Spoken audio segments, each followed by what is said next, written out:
Sigili, my name is Elena Jewell. I'm Bear Clan from Oneida Nation of the Thames, and I'm an Indigenous artist. I'm a community organizer, and I also organize local Indigenous art markets. Morningstar is actually my middle name. I was born the day after the winter solstice, just at midnight.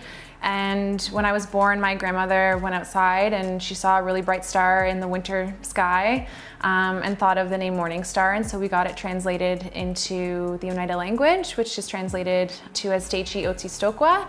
So I decided to go by Morningstar Designs, which was kind of also shortened to Morningstar. And I think it's a really beautiful name that I'm really proud to have. My creative process actually starts differently every time. So it entirely depends on the project that I'm working on and what I'm inspired by at the time. And so I think of an idea that I want to illustrate and kind of think of a lot of imagery and symbolism in our culture that, represents those things. I almost always work symmetrically.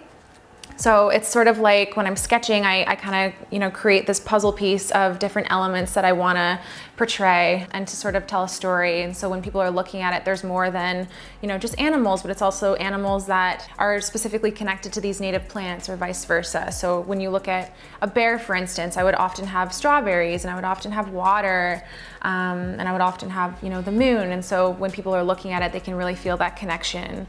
The role that I want to play when we're thinking about indigenizing the future includes, being a storyteller and being someone that can tell stories visually.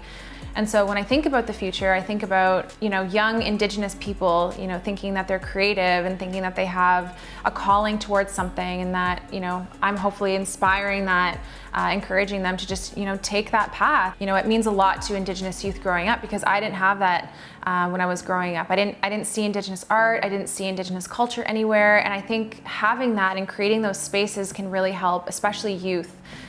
Growing up in the city where they can see themselves and they can feel inspired and they can have a connection to a specific piece of art that kind of maybe tells their story or that they can relate to. I decided to collaborate with Mini TV because I wanted to create a relationship with an Indigenous brand that I've watched for years sort of grow. I thought that our values just aligned and they were just such a great brand and had such incredible people on their team. And I think that they have such a really special way of making Indigenous artists, their work really vibrant and beautiful and kind of bringing it all together to, create like this very special piece. Many Indigenous people gift blankets to each other, and so I thought it was just extra special that I was able to create something that could be gifted.